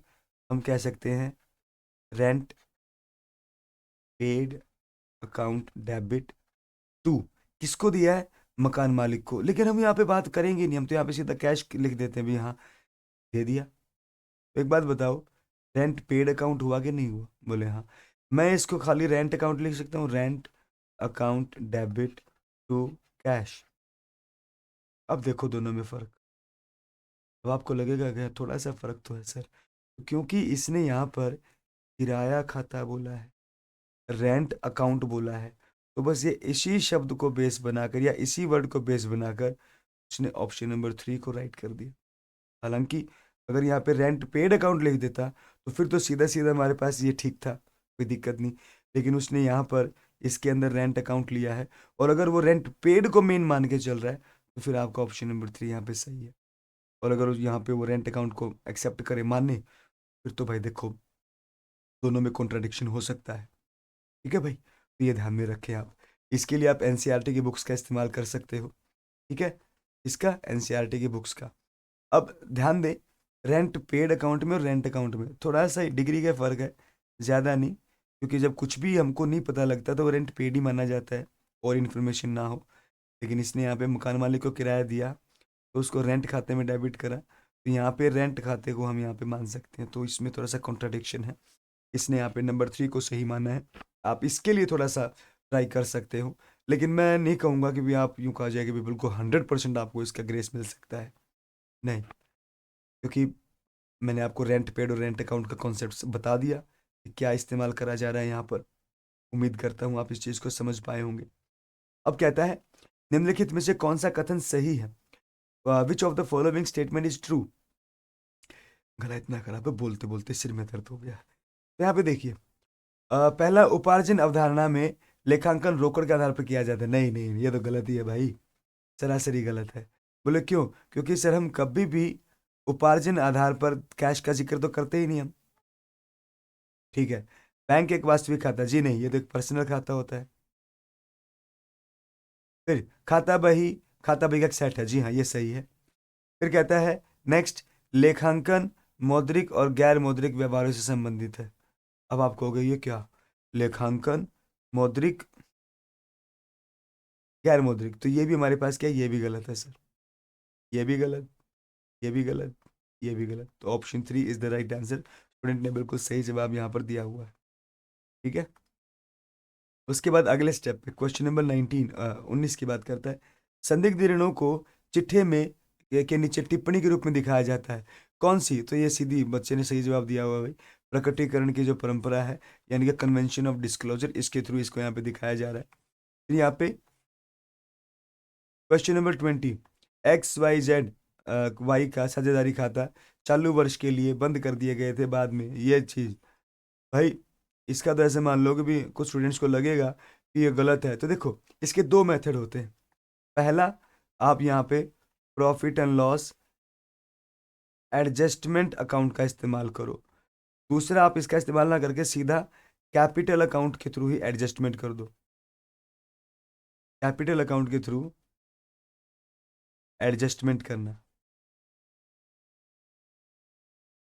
अगर वो प्रॉफिट एंड लॉस अकाउंट की बजाय हमको यहाँ पे क्या देता है ना कि adjusted through their capital account, तो वो भी सही होता, लेकिन उसने दूसरे वाला ना दे के पहले वाला ऑप्शन रख दिया। तो option 2, sorry sorry, option 3 is the right answer, यानी कि profit and loss adjustment account दोनों मेथड से करा जा सकता है। मोस्टली जितनी भी बुक्स आप प्राइवेट पब्लिकेशन की पढ़ते हो तो वहाँ पे आपको कैपिटल के भी थ्रू एडजस्टमेंट अकाउंट, आप एपीसी की उठाओ, आप यूँ कहा जाए कि वीके पब्लिकेशन उठाओ, आप कोई भी पब्लिकेशन उठा लो, वहाँ पे मोस्टली आपको जो मेथड है ना वो कैपिटल अकाउंट के थ्रू एडजस्टमेंट करने का दिया जाता है। लेकिन आपकी एनसीईआरटी वो इस मेथड को भी लेती है और कैपिटल अकाउंट को भी लेती है। समझ में आई बात? ओके, समझ में आ गया होगा। तो चलिए अगले स्टेप पे चलते हैं, अगले क्वेश्चन पे चलते हैं। क्वेश्चन नंबर 121 की बात करता है। तो कहता है नेता जो भूमिका और कार्य आवश्यकताओं को स्पष्ट करके यूँ कहा जाए अनुयायियों को स्थापित लक्ष्यों की ओर जो है मार्गदर्शन करता है। देखिए यहाँ पे जो ऑप्शन है ना प्रवर्तनकारी, बिल्कुल सही स्टूडेंट ने लगाया हुआ है। क्या कहता है ये? देखिए हमारे पास ट्रांसफॉर्मेशनल, यही तो वो होता है जो अपने कर्मचारियों में उनका काम उनको प्रॉपर तरीके से बताकर, भाई हाँ तुमने क्या काम करना है क्या नहीं, उनका काम उनको समझाकर उनको गाइड करता है और उनका मार्गदर्शन करता है, तो वो हमारे पास परिवर्तनकारी या यूँ कहा जाए कि भी ट्रांसफॉर्मेशनल लीडर की कैटेगरी में आता है। तो option A is the right answer, ठीक है। बाकी और सब गलत ही तरह गया। नेक्स्ट हमारे पास फिर जो अगला सवाल है 122 पे चलते हैं। वो कहता है सर जटिल परिस्थितियों का विश्लेषण। तो यहाँ पर देखिए जो टेक्निकल कौशल है ना वो इसका सही आंसर होना चाहिए। ऐसा क्यों? तो चलिए आपको बताते हैं। अगर आपको याद हो, अ, आपने जो मैं बताऊं पीडीएफ के अंदर, पीपीटी के अंदर, ये देखो हमने आपको एबिलिटी या क्वालिटीज ऑफ ए लीडर यहाँ पे समझाने की कोशिश करी थी। देखो ध्यान से, इसके अंदर एक चीज जो आ रही है वो चीज समझिए, टेक्निकल, ठीक है, टेक्निकल एबिलिटी। ये क्या होता है कि कोई परिस्थिति विशेष को सॉल्व कैसे करा जाए, तो उस एबिलिटी को या उस क्वालिटी को टेक्निकल कहा जाता है। और ह्यूमन एबिलिटी यहाँ पर कहता है कि भाई देखो भाई, मानव है, ह्यूमन है, बोले हाँ, तो जितने भी रिसोर्सेज बिजनेस के पास है, ह्यूमन है, तो उनकी पर्सनल प्रॉब्लम्स को उनको डील करने का जो काम है ना वो ह्यूमन एबिलिटी में होता है। तो इसी ने तो बोला हमारे को, बोले कॉम्प्लेक्स प्रॉब्लम्स को कैसे सॉर्ट आउट किया जाएगा, तो हमारे पास तकनीकी कौशल इसका सही आंसर आ जाता है, ये समझिए। ठीक है सर, नेक्स्ट क्वेश्चन के ऊपर चलते हैं। नेक्स्ट क्वेश्चन कहते हैं बौद्धिक संपदा। तो भाई यहाँ पे देखो, बौद्धिक संपदा की बात करें तो हमने जो अपनी क्लास में आपको बताया था, पीडीएफ के अंदर मैंने आपको शेयर किया था, तो देखिए what are the different types of intellectual property. तो यहाँ पे देखो भाई, आपका जो पेटेंट कॉपीराइट एक्ट है वो भी है, कॉपीराइट भी आ रहा है, आपका ट्रेडमार्क भी आ रहा है, आपका पेटेंट भी आ रहा है, डिज़ाइन भी है, जीआई टैग वाली कंडीशन वो भी है। फिर आपका जो है कि भी प्लांट एंड वेराइटीज़ की बात करता है, फार्मर्स की। अभी कुछ दिन पहले आलू का प्रोटेक्शन हुआ था, लेज ने किया था। यहाँ पे semi conductor integrated circuits layout की बात करते हैं। ये सब के सब क्या है, इंटेलेक्चुअल प्रॉपर्टी राइट्स है। ठीक है, तो यहाँ पर इस बिहार पे मैं ये कह सकता हूँ कि सर हमारे पास जो सिचुएशन है उसको देखें तो यहाँ पर तीनों ही इसके सही जवाब हैं। ये तीनों, तो option 4 is the right answer. Next, ठीक है सर, अब हम अगले पॉइंट पे चलते हैं। वो क्या कहता है, कीमतें गिरने पर सामान को रोककर। तो ये है ना, एक ही इकलौते व्यक्ति में होता है, थोक व्यापारी में। स्टूडेंट ने यहाँ पे क्या करा, यहाँ पर व्यापारिक एजेंट लगा दिया। बोले नहीं, इसके पास ये पावर नहीं है। व्यापारिक एजेंट यानी कि मर्चेंटाइल एजेंट के पास ये पावर नहीं, क्योंकि वो सिर्फ और सिर्फ एक फर्म को, एक कंपनी को टारगेट कर सकता है। पूरे बिजनेस में काम करने वाली बहुत सारी फर्मों को और कंपनीज को नहीं। तो होलसेलर के पास ये पावर होती है कि वो ऐसा कर सकता है। ठीक है, नेक्स्ट हमारे पास फिर अगले स्टेप पे चलते हैं। टेलर ने द प्रिंसिपल ऑफ मैनेजमेंट, तो 1911 के अंदर ये चीज़ सीधी है भाई, 1911 में उसने ये करी थी। ठीक है, फिर बात करते हैं नेक्स्ट। बोले सर अगले पॉइंट पे, यह विचार कि एक अधीनस्थ के पास केवल एक पर्यवेक्षक होना चाहिए, तो हेनरी फ्योल की यूनिटी ऑफ कमांड की बात यहाँ पे कह रहा है। ठीक है, नेक्स्ट हमारे पास नंबर 27, 127 पे, निम्नलिखित में से कौन सी कंप्यूटरीकृत प्रणाली की सीमा नहीं है। तो देखो यहाँ पे इसने एक सीमा नहीं है पूछा था, बच्चा ट्रिक्ड हो गया। बोले कैसे, सुरक्षा सीमा उसकी समझ में आई, ठीक है, प्रणाली की विफलता उसकी समझ में आई, और उसने है ना यहाँ पे उच्च लागत उसको सीमा मान लिया और सीमा नहीं माना। तो ये कहता है सीमा है भाई, एक बहुत ही ज़्यादा कॉस्ट आ रही है इसकी ट्रेनिंग की, तो वो उसकी कमी है, क्योंकि सारे के सारे बिजनेस इस चीज़ को अडॉप्ट नहीं करेंगे इसकी हायर कॉस्ट की वजह से। और इसकी सीमा नहीं है तो इसकी विशेषता है सर, लचीली रिपोर्टिंग, फ्लैक्सिबल रिपोर्टिंग। तो ये इसकी विशेषता है, सीमा नहीं है। तो option 4 is the right answer. ठीक है, नेक्स्ट 128, तो ऋण पत्र को समर्थन ऋणाधार कोलेटरल सिक्योरिटीज के रूप में इशू करा जाता है। तो देखो भाई, कोलेटरल सिक्योरिटीज पर कोई ब्याज नहीं देना पड़ता, नो इंटरेस्ट पेड, क्योंकि ब्याज तो हम यहाँ पर उस लोन अमाउंट पे देंगे जिसके बदले कोलेटरल सिक्योरिटीज को इशू करा गया है। समझ में आई बात। तो यहाँ पे जो आंसर हमारे पास है उसको कहते हैं नो इंटरेस्ट पेड। ठीक है भाई, देखो कोलेटरल सिक्योरिटीज दी कब जाती हैं, बोले सर जब हम बैंक से लोन ले रहे होते हैं। अब बैंक से लोन लिया, तो एक बात बताओ, हम बैंक के लोन पे भी ब्याज देंगे, और यूं कहा जाए जो कोलेटरल सिक्योरिटीज आपने दी थी उसके पे भी ब्याज देंगे। ये तो दो दो तरफा ब्याज मिलेगा उसको। तो कहता है कोलेटरल सिक्योरिटीज पे ब्याज नहीं दिया जाता, उसके ब्याज लोन पे ब्याज दिया जा रहा है। समझ आई। बोले अच्छा सर। तो यहाँ पे नेक्स्ट क्वेश्चन, एक समझौते के अभाव में, ये ट्रिकी, ये क्वेश्चन गलत हो गया भाई उनसे, ये आंसर गलत है। कैसे, आप इसके लिए प्रॉपर तरीके से जो है कि भी क्लेम कर सकते हो, मैं बिल्कुल सहमत हूँ इस बात से। देखिए भाई, in the absence of the partnership deed, partnership deed नहीं है, तो वहां पर ऋण पर ब्याज, लोन पर कितने प्रतिशत ब्याज होगा। तो देखो इसने यहाँ पे है ना 6% भी दे दिया और 0.5% प्रति माह भी दे दिया। अगर मैं 0.5% प्रति माह देता हूँ तो मैं 12×5 = 60। तो देखा जाए तो यहाँ पे 600 भाग में तो 0। इसने 6% सालाना बोल दिया, मैं इसको सालाना मान के चलता हूँ। ठीक है, इसने 12% सालाना, ये गलती है। और इनमें से कोई नहीं, ये तो कहता है कि दोनों के दोनों। यहाँ पर ऑप्शन बोले 6%, लेकिन वो यहाँ पर आपको एक चीज के थ्रू कह सकता है कि भी ये गलत है। बोले कैसे, क्योंकि इसने है ना 6% साधारण ब्याज लिखा, इसने यहाँ पे कहीं पर भी वार्षिक टर्म का इस्तेमाल नहीं करा। समझ में आई। जबकि इस पॉइंट के अंदर उसने स्पेसिफिकली मेंशन कर दिया कि प्रति माह साधारण ब्याज। सिर्फ इस टर्म की वजह से इसका एग्जैक्ट आंसर तो 3 ही आता है, लेकिन वो कह सकते हो आप भाई, शब्दों का खेल है, तो आप इसके लिए क्लेम कर सकते हो। मे बी आपको यहाँ पे इसका क्लेम पूरा पूरा मिलेगा। ठीक है, क्योंकि वो भी समझ सकते हैं ना भाई, स्टूडेंट का इतना गौर थोड़े ना करेगा वो चीज़ के भी, हाँ, क्योंकि दोनों ही सही है। 6% वार्षिक ब्याज बोला जाता है इसको, लेकिन इसने 6% साधारण ब्याज बोल दिया। और यहाँ पर उसने स्पेसिफिकली प्रति माह वाला कॉन्सेप्ट जोड़ दिया। और प्रति माह को मानेंगे तो बोले हाँ भैया सही है, लेकिन 6% भी तो सही है। तो यहाँ पे ऑप्शन 1 और ऑप्शन 3 दोनों के दोनों सही है, लेकिन ज़्यादा सही ऑप्शन 3 ही है। ठीक है, क्यों? क्योंकि इसके अंदर टाइम को सेट कर दिया, भाई कितने समय का ब्याज लगाया जा रहा है। ओके सर, आप हाँ, बट हाँ मैं कहूँगा आप इसके लिए क्लेम करें, डेफिनेटली यहाँ पर बोर्ड आप झुकेगा और आपको इसका क्लेम देगा, 1,000 आपके यहाँ पे बचेंगे। नेक्स्ट कहता है साझेदारों का संयुक्त जीवन पॉलिसी खाता। ठीक है भाई, ये संपत्ति होता है, बिल्कुल सही जवाब दे रखा है बच्चे ने इधर, ये संपत्ति होता है भाई। ठीक है, ओके सर। अगले सवाल पे तो कहते हैं पासबुक के अनुकूल शेष से तात्पर्य है। अब पासबुक का अनुकूल यानी कि आप कह सकते हो फेवरेबल बैलेंस। फेवरेबल बैलेंस कौन सा होता है? यूं कहा जाए कि भी पासबुक की बात कर रहा है, सॉरी, यहाँ पे credit balance as per passbook, तो उसका क्या होगा भाई? सबसे उल्टा बोले 4, debit balance as per cash book. ठीक है भाई, क्या बोल रखा है इसने? पासबुक के अनुकूल बैलेंस, पासबुक का है ना, तो पासबुक का बैलेंस अनुकूल हमारे पास कौन सा होगा? Favourable balance as per passbook, passbook ही बोला ना, हाँ पासबुक ही बोला इसने। तो यहाँ पे फेवरेबल बैलेंस जो है ना हमारे पास पासबुक होता है भाई। और यूं कहा जाए कि भी हमारे पास क्या हो गया,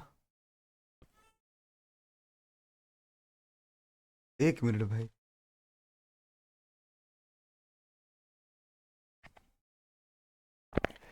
तो पासबुक का, अब देखो मेरे पास है ना पासबुक, इसको समझने के लिए यहाँ पे चलिए आप, मैंने एक स्लाइड रखी हुई है, कहाँ है वो, ये है शायद, ये देखो। इसने कहा भाई मेरे पास है ना अलग अलग, मैंने यहाँ पे मेंशन करे हुए हैं, क्लास के अंदर बताया था मैंने आपको। कहते debit balance as per the passbook ये अनफेवरेबल होता है, और credit balance as per the passbook ये फेवरेबल बैलेंस होता है। इसका वाइस वर्सा जाओगे तो हमारे पास बोले फेवरेबल, तो यहाँ पे debit balance as per the cash book होना चाहिए इसका सही आंसर। ठीक है, दोनों फेवरेबल है ना, फेवरेबल होने चाहिए, बोले हाँ, तो यहाँ पे debit balance as per the cash book ये हमारे पास होना चाहिए। ठीक है सर, मान लिया आपकी बात। तो इसमें कौन सा आंसर है? तो debit balance as per the cash book, यहाँ पे 31 का एक इसने आंसर दिया हुआ है। अगर मैं यहाँ पे आंसर चेक करूं, क्या आंसर है? 131, अरे क्या आंसर कर दिया इसने? 131 का 4, ये गलत आंसर करा हुआ है भाई, इसने यहाँ पे 131 का 4 दे दिया। यही छोटी छोटी चीजें होती हैं जिनके ऊपर हमें फोकस करना होता है। पासबुक का, हाँ, तो क्रेडिट बैलेंस इन पासबुक ये आप कह सकते हो, इसका क्लेम मांगे आप, आपको 100% मिलेगा, क्योंकि इसने यहाँ पे इसका 131 का जो आंसर है कितना दिया हुआ है, वो 4 दिया हुआ है, credit balance in the passbook. ठीक है, यहाँ पे ऊपर भी बोले favourable balance as per passbook, तो देखिए आप, favourable balance as per the passbook, sorry इधर है, तो फेवरेबल बैलेंस कहाँ पे? एज पर द पासबुक, तो यहाँ पे credit balance as per the passbook होता है, तो उसको फेवरेबल कहा जाता है, अनुकूल कहा जाता है। और उसके वाइस वर्सा हमारे पास debit balance as per the cash book, ये। तो ऑप्शन जो है कि भी यहाँ पे फर्स्ट इसका सही आंसर होना चाहिए था, और जबकि इसने जो आंसर की है वहाँ पे इसका आंसर, क्योंकि मेरे पास सेट ए की बात कर रहा हूँ मैं, तो सेट ए के अंदर इसने, देखिए सेट ए ही है ना, हाँ सेट ए है, तो सेट ए के अंदर इसने 30 नंबर का 4 आंसर करा हुआ है, जो कि गलत है भाई। आप इसका क्लेम मांगे 100 के 100 आपको मिलेगा। ठीक है, तो इसको नोट कर ले, आपका जो क्वेश्चन नंबर 131 है। ठीक है भाई, credit balance as per the passbook होगा, क्योंकि favourable balance as per the passbook उसने बोला, तो वो क्रेडिट बैलेंस होता है, और उसका वाइस वर्सा होता है debit balance as per the cash book.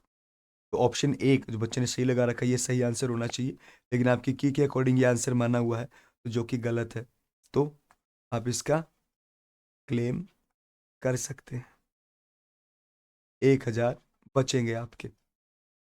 ठीक है, ओके सर। फिर नेक्स्ट हमारे पास है, वो कहता है जी अगले क्वेश्चन के ऊपर, वो 132 पे कहता है, कहता है भाई अ,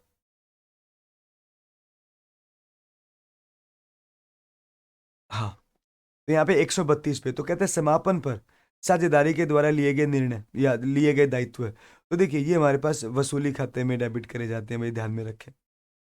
बच्चे ने यहाँ पे गलत आंसर करा हुआ, रियलाइजेशन अकाउंट के अंदर लिखे जाते हैं। ऐसा कैसे? तो इसके लिए देखिए मैंने यहाँ पे रियलाइजेशन का फॉर्मेट आपके सामने रखा है। तो अगर मान लो कोई लायबिलिटी पार्टनर के द्वारा तय करेगी, तो यहाँ पे रियलाइजेशन अकाउंट के किस तरफ लिखा गया? Debit side. तो किस खाते में डेबिट होगा, यही तो पूछा ना। तो रियलाइजेशन अकाउंट में डेबिट होगा। कौन से खाते में डेबिट होगा? रियलाइजेशन अकाउंट में डेबिट होगा।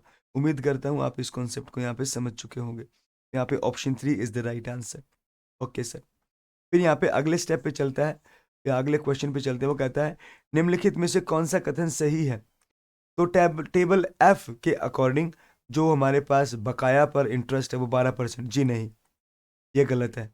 ऐसा क्यों? क्योंकि यहाँ पर 10% ब्याज ही मांग सकते हैं, यानी कि कॉल्स इन एरियर पर ब्याज 10%, और कॉल्स इन एडवांस पर ब्याज देना पड़ता है, वो कितना? 12%। फिर यहाँ पे नेक्स्ट कहता है, बोले कि भी पुनर्निर्गमन पर जो हानि होती है तो वो तो कहता है फॉर फ्यूचर पर जो प्रॉफिट हुआ ना उसके इक्वल, उसके इक्वल ही हानि हो सकती है। जबकि यहाँ पे उसने क्या बताया? बोले कि ये ज़्यादा होनी चाहिए। बोले नहीं, ये भी गलत है। तो स्वीट इक्विटी शेयर्स को यहाँ पर कर्मचारियों को और निवेशकों को बट्टे पर जारी किया जा सकता है। बिल्कुल सही, सही जवाब है, बच्चे ने बिल्कुल सही दिया हुआ है भाई। ठीक है, इसके बाद हम अगले क्वेश्चन पे चलते हैं। वहाँ पे कहता है क्वेश्चन नंबर 134, तो किसी कंपनी द्वारा सिक्योरिटीज को प्रीमियम की राशि उपयोग किया, यानी कि जो हमारे पास प्रीमियम की अमाउंट मिलती है ना उसका यूज किया जा सकता है। ठीक है, कहाँ पे यूज किया जा सकता है, कैसे यूज किया जा सकता है? तो उसने यहाँ पे ऑप्शन दे दिया हमारे को। बोले स्थायी संपत्तियों के विक्रय पर होने वाली हानि को अपलिखित करने के लिए, फिर यहाँ पे राजस्व प्रकृति की हानियों को अपलिखित करने के लिए, और फिर यहाँ पे निर्गमन के ऋण पत्रों के निर्गमन पर बट्टे और व्यय की राशि को अपलिखित करने के लिए। बच्चे ने लगा दिया सही ऑप्शन सही है। मैं कहता हूँ नहीं है, नहीं है भाई। ठीक है, क्यों? क्योंकि यहाँ पर option 3 is the right answer. Sir हम जो प्रीमियम का यूटिलाइजेशन करेंगे ना वो किसके लिए करेंगे? डिबेंचर्स के निर्गमन पर, यानी कि डिबेंचर्स के इशू पर जो एक्सपेंसेस हमारे से हुए और जो डिस्काउंट हमको देना पड़ा उसको मेट करने के लिए हम यहाँ पे किसका? प्रीमियम के अमाउंट का इस्तेमाल कर सकते हैं, अदरवाइज नहीं। क्योंकि प्रीमियम क्या है? कैपिटल गेन है ना सर।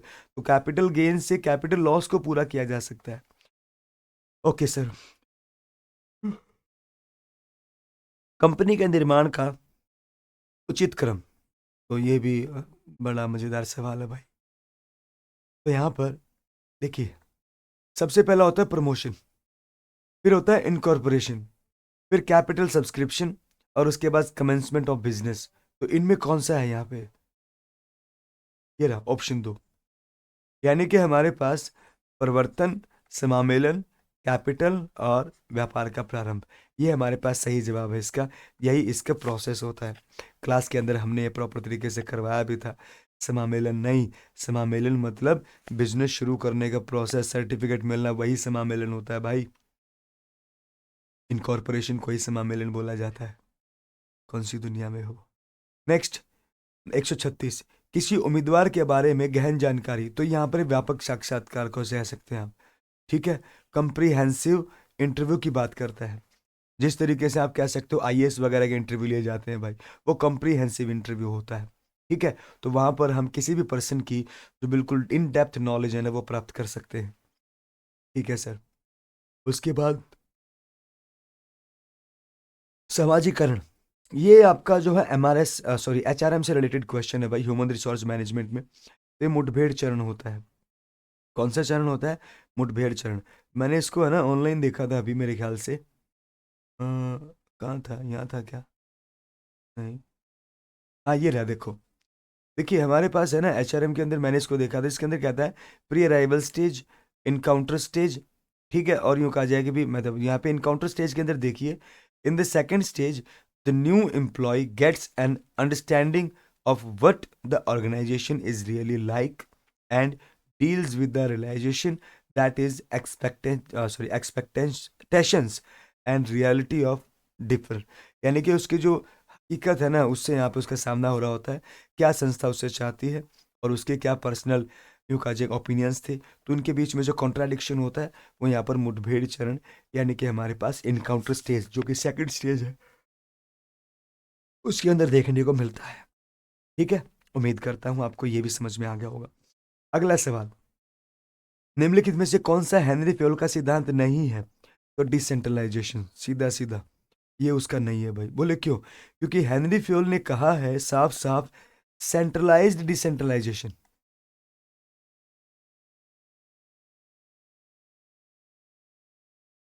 कैसा सेंट्रलाइज्ड? बोले सेंट्रलाइज्ड डिसेंट्रलाइजेशन।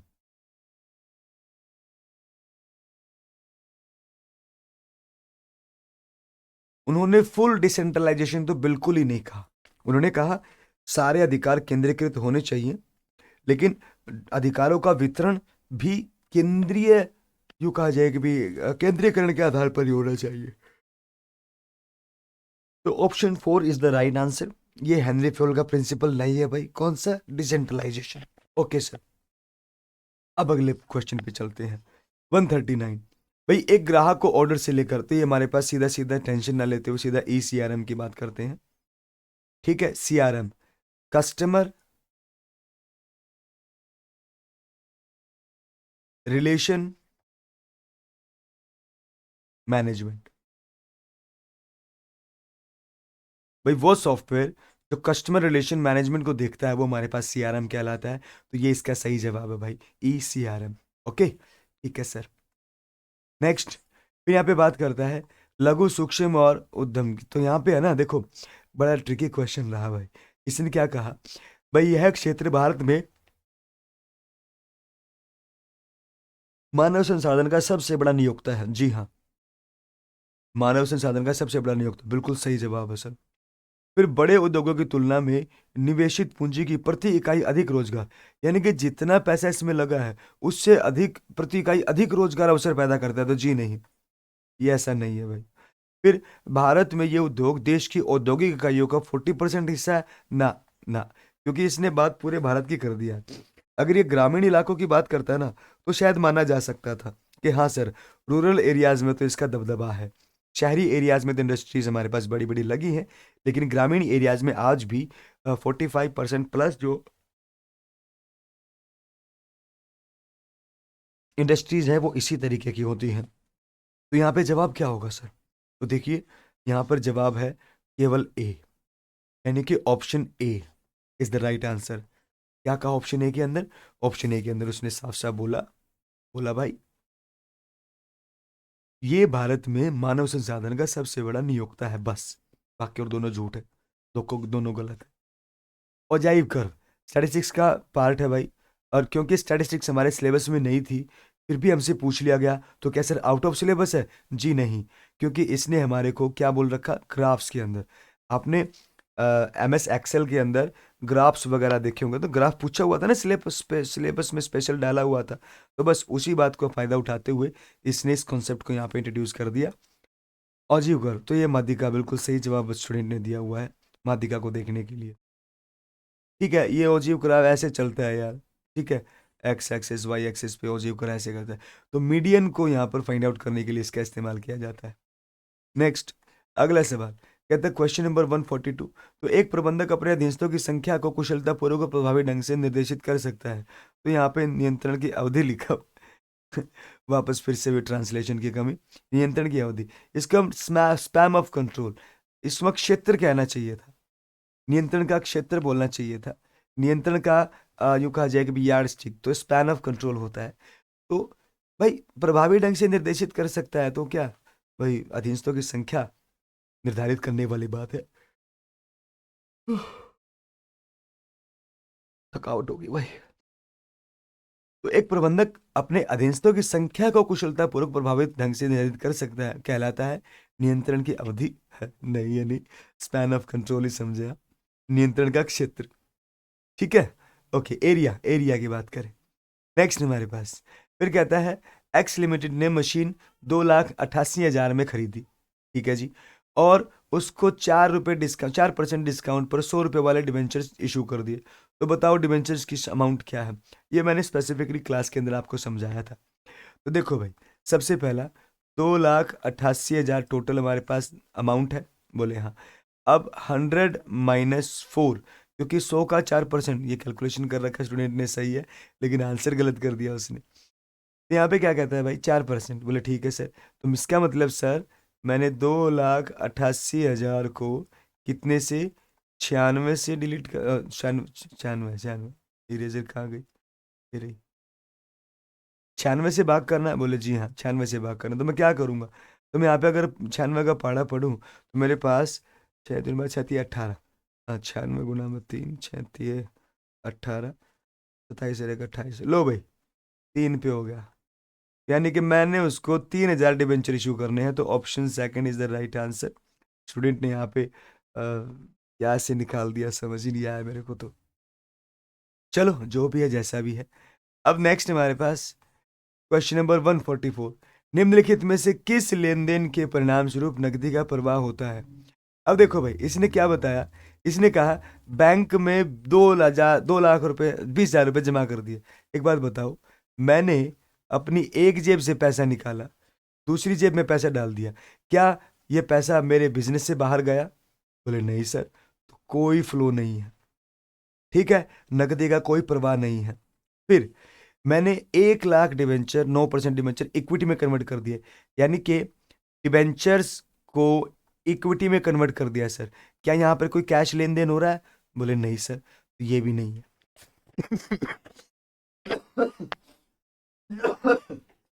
ठीक है सर। फिर एक बात बताओ, बैंक से कैश निकाल दिया, तो अब मैंने पहले बैंक में जमा करा था, बैंक से निकाल रहा हूं, तो क्या अब भी पैसा बिजनेस से बाहर गया। बोले नहीं सर। तो यहाँ पे देखो, फर्नीचर जिसका मूल्य 7,400 था, उसको बेच दिया 900 रुपए की हानि पर। बोले कोई बात नहीं, 900 की हानि पर बेचा ना, लेकिन कैश तो आया है ना।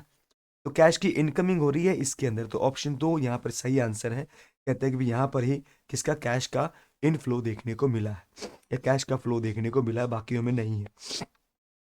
फिर ख्याति की प्रकृति जिसका मूल्य सबसे अधिक है। तो यहाँ पर देखिए, ये मैंने पढ़ा था एक बारी, वीके पब्लिकेशन की एक बुक थी भाई, नहीं दिनेश पब्लिकेशन, वीके नहीं, दिनेश पब्लिकेशन की एक बुक थी। बहुत ही खूबसूरत बुक थी वो। हालांकि ज़्यादा पॉपुलर बुक नहीं है वो, मुझे भी कहीं से बस वैसे एज ए रेफरेंस मैंने उस बुक को पढ़ने का मौका मिला था। तो ऐसी जो डिटेल्स है ना, वहाँ पे बड़ी बखूबी दी गई थी भाई। मैं स्पेसिफिकली यहाँ पे नाम ले रहा हूँ, ठीक है, तुमको कभी मिले तो वहाँ से देख लेना। ये बिल्ली की जो नेचर की जो ख्याति है ना, वो सबसे दी बेस्ट है, ठीक है। हाथी नहीं होती, चूहे की प्रकृति की ख्याति होती है, कुत्ते की प्रकृति की होती है, बिल्ली की प्रकृति होती है, ठीक है। और एक और होती है, कौन सी हमारे पास, अ, घोड़ा, पता नहीं क्या बोला है। तो 4-5 प्रकार की ख्याति बताई गई थी ना बिल्ली की प्रकृति, क्योंकि देखो, बिल्ली कभी भी अपने घर को नहीं छोड़ती। यानी कि बिजनेस ए कर रहा है, कल को उसी बिजनेस को बी कर ले, तो लोग है ना वहां पे आएंगे। क्यों, क्योंकि लोग उस लोकेशन से जुड़े हुए हैं। तो बिल्ली हमेशा लोकेशन से जुड़ती है, ठीक है भाई, वो कभी भी साथ छोड़ के नहीं जाती। इसीलिए बिल्ली वाली ख्याति सबसे बढ़िया है। Next, question number 46। भाई आपने यहाँ पे है ना कथनों पर विचार करना है। क्या कहता है भाई, दोहरा लेखा प्रणाली में कंपनी के अंतिम खाते उसकी परिसंपत्तियों की सच्ची हालत बताने में असफल थे। यानी कि वो कहता है भाई, देखिए, ये हमको ट्रू फाइनेंशियल पोजीशन नहीं शो करता बिजनेस का। कौन, डबल एंट्री सिस्टम, ठीक है सर। अब कारण क्या दे रहा है, वो कह रहा है क्योंकि कंपनी की जो परिसंपत्तियां है ना, वो पूर्णतः क्षीण होने पर भी अपने लागत मूल्य पर दिखाई जा रही हैं, ठीक है। बोले हाँ जी, दोनों सही है। और और दोनों सही हैं, और आर ए की सही व्याख्या है। तो यहाँ पे option 1 is the right answer. हमारा जो विद्यार्थी है, ये पता नहीं हमारा भी है कि नहीं है, कहाँ से ये पेपर आया हुआ है भाई साहब, कमाल कर दिया रे। नेक्स्ट, अगला सवाल। तो यहाँ पे कहता है जी, देखिए, क्वेश्चन नंबर 47। एक जब एक पक्ष आवधिक भुगतान के बदले में दूसरे पक्ष को संपत्ति का उपयोग करने का अधिकार देता है, इसको कहा जाता है पट्टा, लीज फाइनेंसिंग, ठीक है भाई। Option 1 is the right answer, lease financing इसको बोला जाता है, ठीक है सर। Next, question number 48। तो साझेदारों की सेवानिवृत्ति और मृत्यु पर संपत्ति और देनदारियों को पुराने मूल्यों पर दिखाया जाता है, ठीक है जी। अब ये किस में, तो ध्यान से देखो भाई, मैंने जो पहले वाली कॉन्सेप्ट के अकॉर्डिंग लेके चल रहा है। आपने एक री अकाउंट पढ़ा होगा, रीवैल्यूएशन अकाउंट, और एक मेमोरेंडम ऑफ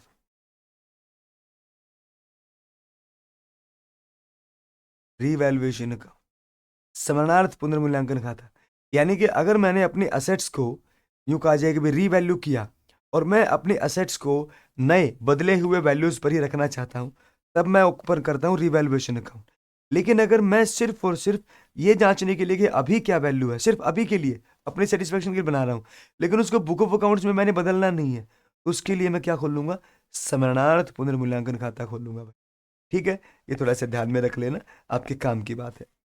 अब यहाँ पे option number 3 is the right answer. Student ने यहाँ पे ऑप्शन नंबर चूज यूज कर दिया, गलत है। फिर यहाँ पे कहता है सेल्स जो बुक है उसके योग को क्रेडिट में दर्ज किया गया।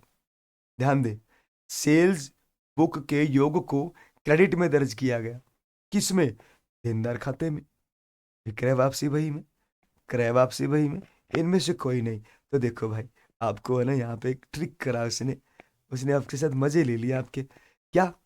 बोले देखो भाई, ये मेरे पास सेल्स है, अगर मैं सेल्स अकाउंट को भी लूं, तो भले ही मैं कैश सेल करूं, भले ही मैं उधार सेल करूं, तो ये लो Ram, account debit, account debit to sales. अरे सेल्स बुक तो खुद ही क्रेडिट होती है भाई, सेल्स बुक तो खुद ही क्रेडिट होती है, तो वो दूसरे खाते में क्रेडिट थोड़े ना होगी, तो इनमें से कोई भी नहीं, ये यहाँ पे सही आंसर है। समझ आई? बोले हाँ। पता नहीं इसने यहाँ पे सेल्स रिटर्न बुक में पागल आदमी। नेक्स्ट, अब यहाँ पे अगले सवाल जो कि लास्ट है, उसके ऊपर चलते हैं। तो कहता है एक लेन देन जिसमें ऋण क्षमता अनुपात में कमी और चालू अनुपात में वृद्धि हो रही होती है, तो वो क्या कहलाता है? तो इसका जवाब स्टूडेंट ने बिल्कुल सही दे रखा है भाई, नकदी के बदले इक्विटी इशू करना, क्योंकि इससे कैश बढ़ेगा और इक्विटी भी यहाँ पर क्या होगी? इंक्रीज होगी। इक्विटी इंक्रीज होने से ऋण क्षमता अनुपात कम हो जाएगा, और जो क्योंकि असेट्स के अंदर, सॉरी करंट असेट्स के अंदर कैश की इंक्रीमेंट ज़्यादा होगा, तो उस वजह से यहाँ पे करंट असेट्स या करंट रेशियो हमारे पास बढ़ जाएगा। तो option 2 is the right answer. बोले ठीक है सर, बाकी सब कुछ ओके है, टेस्टेड है। अब हमको यहाँ पे क्लेम कौन से क्वेश्चंस को लेकर करना चाहिए? ठीक है, तो चलिए आपको थोड़ा सा यहाँ पे डाउट को क्लियर कट कर देते हैं, आपकी जो दुविधाएं हैं उनको दूर कर देते हैं। तो यहाँ पर जो मेरी तरफ से जो क्वेश्चन जिनके ऊपर आप क्लेम कर सकते हो और आपको कुछ हद तक चांसेस है क्लेम जो कहा जाए मिलने के, तो वो है भाई, एक तो आपका, आने दो आने, ये यहाँ पे तो आप कैसे मान लो भाई, क्लेम करो आप 100 के 100। ठीक है, यानी कि क्वेश्चन नंबर 131 जो हमारे पास है कि भी कोड नंबर, ये मैं दे रहा हूँ, कोड ए है, कोड ए का 131वां क्वेश्चन, ये आंसर गलत है भाई। ठीक है, तो इसके लिए आप क्लेम करें। ठीक है सर, मैं इसको यहाँ पे स्क्रीनशॉट ले लेता हूँ, ताकि बाद में आपको ग्रुप में ही भेज सकूँ। ठीक है भाई, उसके बाद अगले स्टेप पे फिर कहता है, फिर अगला क्या है सर? यहाँ पे वो कहता है देखो भाई अगले के अंदर, तो ये एक तो ये आपका, इसको भी आप कर सकते हो, इसके लिए भी आप क्लेम कर सकते हो। क्यों? क्योंकि दोनों ही कंडीशन सेम है। बस अगर वो इसको लेके बैठ गया ना, फिर वो क्लेम ना भी दे आपको, लेकिन मुझे लगता है कि भी हाँ, इसके लिए आपको जो है कि भी क्लेम कर लेना चाहिए। देखी जाएगी भाई, 2-3 लोग मिल के क्लेम कर लो, ठीक है, थोड़ा थोड़ा कंट्रीब्यूशन करके। यहाँ पर 50-50 चांस है वो इसको माने भी कि नहीं माने, क्योंकि उसने स्पेसिफिक यहाँ पे प्रतिमाह मेंशन करके है ना, इसको यहाँ से अलग कर दिया थोड़ा सा। लेकिन वही बात है, भी अंडरस्टैंडेबल होता है, थोड़ा सा मान भी ले। नेक्स्ट, 2 क्वेश्चन हो गए हमारे। अरे इसका स्क्रीनशॉट ले लेता मैं, ये लो भाई, इसका भी स्क्रीनशॉट ले लेता हूँ मैं। ठीक है, इसका भी आप क्लेम कर सकते हो। उसके बाद फिर आ गया भाई आपका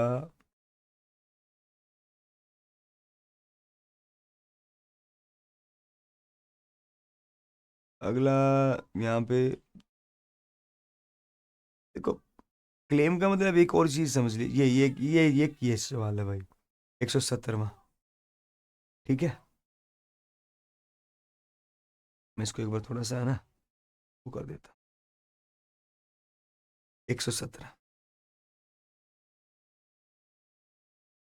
भाई एक इसके ऊपर थोड़ा सा आप जाइए, क्लेम कर सकते हो। 3 हो गए।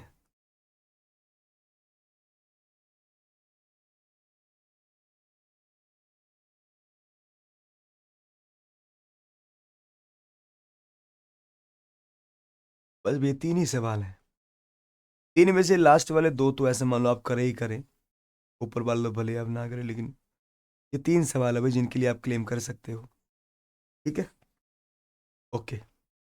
तो अभी के लिए इतना ही मेरे मित्रों। इसके लिए जो भी मटेरियल होगा मैं कोशिश करूंगा कि आपको यहाँ पे ग्रुप में अवेलेबल करा दूँ। तो मिलते हैं अगली क्लास में, तब तक के लिए टाटा बाय, सी यू, जय श्री राम।